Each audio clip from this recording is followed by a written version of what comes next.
Our final question comes to us from a listener in Syracuse, New York, who writes, "Since God is perfect, how could he have created anything with even the smallest flaw? Namely, when he created the angels, and iniquity was found in the angel Lucifer, so that he had to be cast out. Does this not imply that God is capable of making mistakes?"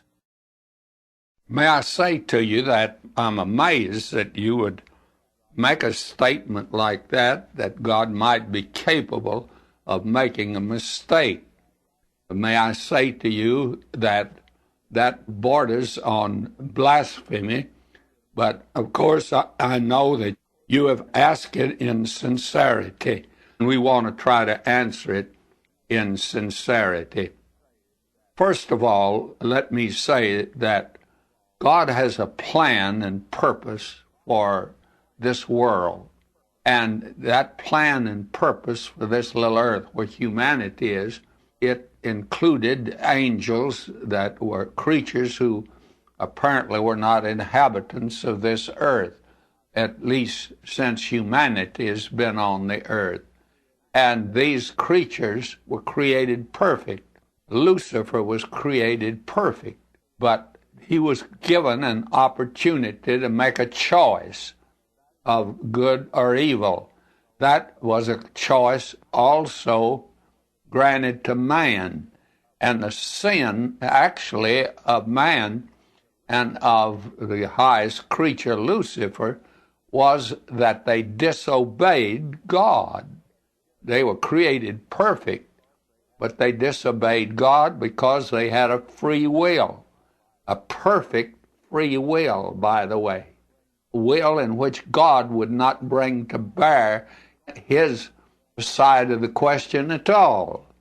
And therefore, both made the wrong choice. Man made the wrong choice, and so did Lucifer. And that hasn't anything in the world to do with God making a mistake.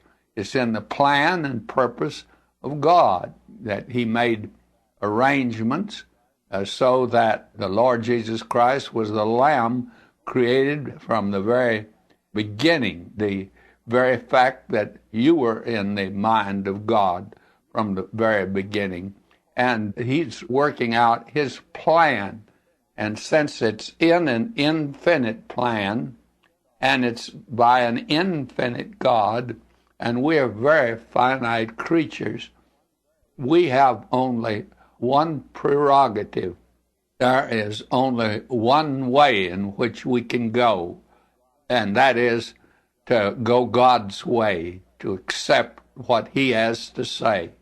And if we're not willing to do that, then there's not but one alternative, of course, for us. The same judgment that was against Lucifer will be against those that reject God's plan. Actually, the cross of Christ and the death of Christ is part of the plan of God. It would be the only way that he could save sinners. And he did that in order to show forth his power and his glory and his love. And all of these are infinite, so that we're dealing with an infinite God. And anything he does in an infinite degree, so that you're bringing down into human thinking and philosophy and terminology an infinite God. You let him stay on the throne and run it his way. He doesn't make mistakes. You and I do make mistakes, and you made a big mistake when you suggested God might have made a mistake.